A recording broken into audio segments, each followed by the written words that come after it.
Hi, and welcome to Focus on English. This is a calm English podcast for listening and real conversations. Hello and welcome back to the Deep Dive. It's great to have you with us. It is. So today, we're doing something a little bit different. Yeah. Usually we take a whole stack of articles about, history or technology, and we try to find the big ideas. But today, we're applying that same focus to the English language itself. That's right. We've noticed that a lot of you are actually using our conversations to practice English, so we thought, hey, why not make an episode just for that? Exactly. We've gathered some really interesting sources. We have scripts from popular movies, some travel guides, even a few history texts. But instead of just reading them, we're going to pull out 5 specific phrasal verbs. Phrasal verbs. They're fascinating, aren't they? They're those little 2-part words like give up or look for. And native speakers use them constantly. All the time.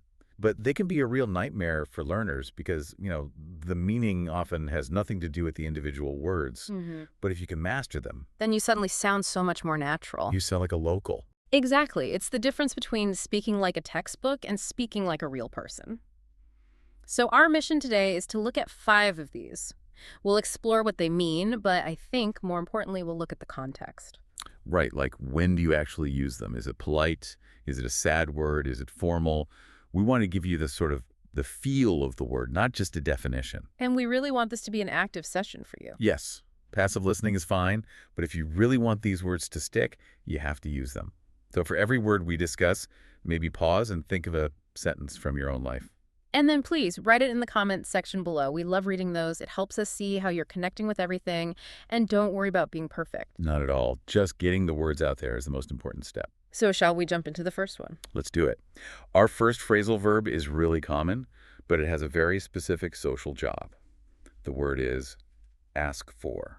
Ask for. Okay, so it sounds simple. To request something. To say you want something. But when we looked at our sources, especially one comparing ask for with the word demand, a really interesting difference came up. Right. The source points out that demand is so forceful. Yeah, if you demand something, it's like you have all the power and you're not expecting anyone to say no. It's almost aggressive. But ask for. That's the polite social word we use every day. It just softens the whole interaction. For instance, we've got a travel guide source here that focuses on English for hotels. It lists all these situations where a guest needs something. You wouldn't demand a towel, right? Not unless you're really, really angry. You would ask for one. Let's stick with that hotel context. So imagine you've just checked in, you're tired, you open your suitcase and realize you forgot something. The guide suggests using ask for to solve these problems smoothly. For example, if the room is freezing cold, which definitely happens, All the time. you could say, I need to ask for an extra blanket. It's just a simple request. Or, in a more serious case, a medical source we have says, if you are sick, you might ask for a doctor. It's so versatile. It works for blankets and it works for emergencies. Okay, let's try a little scenario. Picture a guest at the front desk. Okay, so I'll be the receptionist, you be the guest, and you need a towel and an iron. How would you start? I'd probably walk up and say, excuse me, I have a small request. Could I ask for a clean towel, please? And I would say, of course, I'll send one right up. See? Very pleasant. And then I'd add, oh, and could I also ask for an iron? My shirt is a complete disaster. Certainly. It's just a really useful phrase because it's polite, but it's also direct. You get what you need without being rude. So that's your first challenge. Think about your last week. What is something you had to ask for? Did you have to ask for the bill at a restaurant? Or maybe ask for a quiet moment alone? Whatever it is, put it in the comments. Yesterday I had to ask for, and just tell us your story. Okay, moving on to word number 2. This one often follows the first. If you ask for help, you often need someone to support you. And that brings us to the phrasal verb, back up. Back up. Now, we have to be careful here because this word has a few meanings. You can back up a car. Right, to go in reverse. Or you can back up your computer files to save them. But today, we're talking about people. Yes, the interpersonal meaning. To back up a person means to support them, to take their side in an argument. It's about having someone agree with you. We found a perfect example in a script from the TV show Friends. Oh, I know this one. It's a scene with Ross. He's a bit insecure, and he's talking about a woman he likes. He thinks she's out of his league. Meaning she's too good for him. And he turns to his friend and says, Ross, back me up. Exactly. He's literally asking his friend to confirm his opinion, to say, yes, you are right. It's funny because he wants him to confirm a negative thought. But usually, you use it when you want help to win an argument or just feel more confident. It's a phrase about loyalty. Good friends back each other up. Let's try this in a different scenario. We have a source about a Star Wars exhibition in London. Right.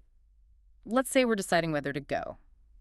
I might be a little skeptical, like, I don't know, is it really worth the money? And I would be the excited one. I'd say, Yeah. are you kidding? They have the original Darth Vader helmet. It's going to be amazing. And then I might turn to you and say, come on, this is a great idea. Will you back me up? You're asking me to agree with you, to support your enthusiasm.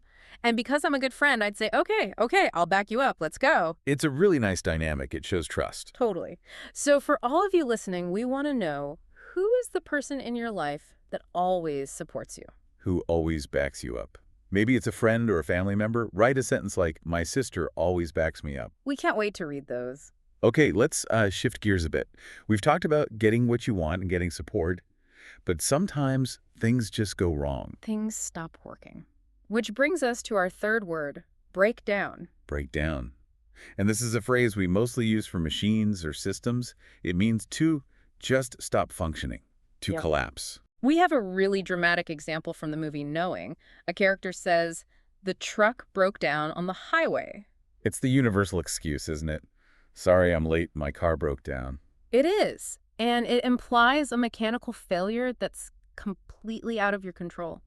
But it's not just cars. Your computer can break down. Your washing machine can break down. It suggests that something needs to be repaired. It's not just paused. It's failed. I have a perfect story for this.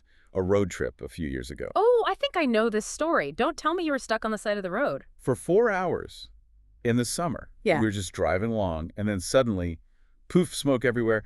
The engine just gave up. The car broke down in the absolute middle of nowhere. That's a total nightmare. And that feeling of helplessness is really what this phrasal verb captures. It broke down. It means you're stuck. Exactly.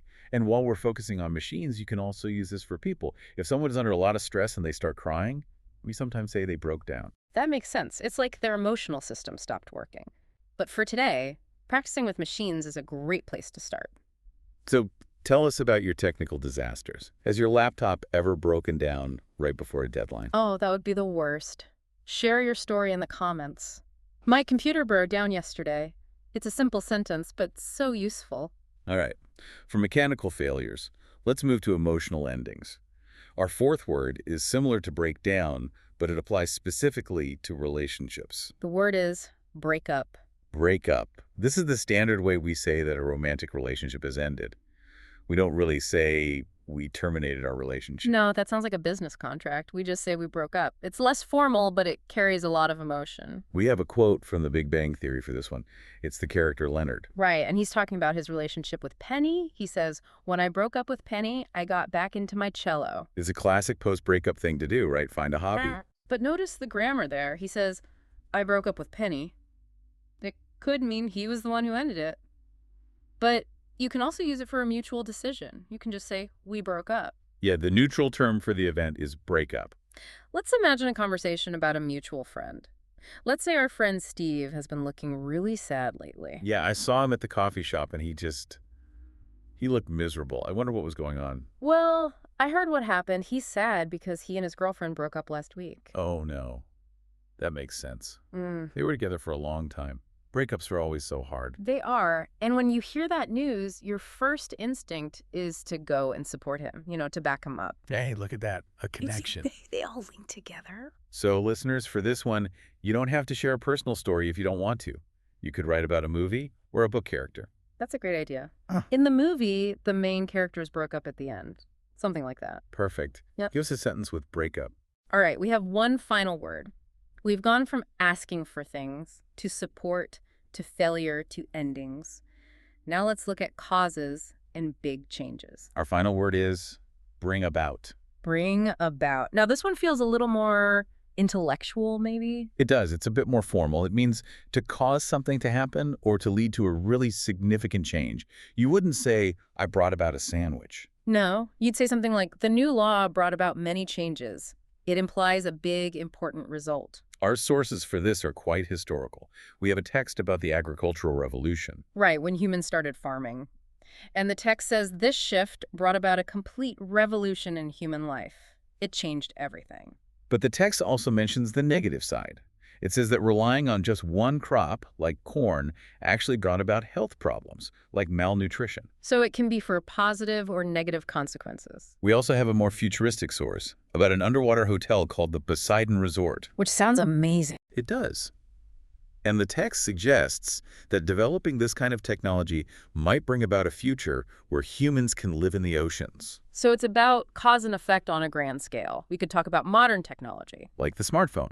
That one device brought about a massive change in how we communicate. Absolutely. It also brought about a huge change in our attention spans, maybe not for the better. That's very true. So listeners, for this last one, let's get a little philosophical. What's a change you want to bring about in your life? Or in the world. Maybe you want to bring about a healthier lifestyle for yourself, or bring about more kindness in your community. I want to bring about a change in my career. That's a really powerful sentence. Give it a try in the comments. Okay, so we have covered 5 very different, very useful phrasal verbs. Should we do a lightning fast recap? Let's do it. I'll say the word, you give me the core meaning. Ready? Ready? Number 1, ask for. To request something politely. Could I ask for some water? Number 2, back up. To support someone. My friends always back me up. Word 3, break down. For a machine to stop working. My car broke down. Word 4, break up. To end a romantic relationship. They broke up last year. And finally, number 5, bring about. To cause a big change. Technology has brought about a new way of life. Perfect. You know, when you put them all together like that, they really do cover the whole human experience. They do. Asking for help, finding friends, dealing with failure and heartbreak, and creating change. That's the beauty of language. Before we go, just a final reminder. Learning a language is not something you just watch. You have to participate. The comments section is your practice field. It's a safe space. No one is judging your grammar. We are just so happy to see you trying. So pick one word or try all 5 if you're feeling brave, and leave us a comment. We really can't wait to read them. Thank you so much for joining this deep dive into English vocabulary. Good luck with your practice. Keep learning, and we'll see you next time. Bye for now.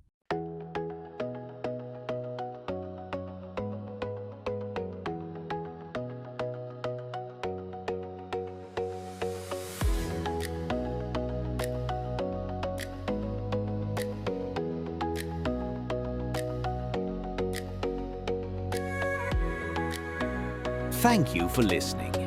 If this podcast helps you practice English, feel free to subscribe. See you next time.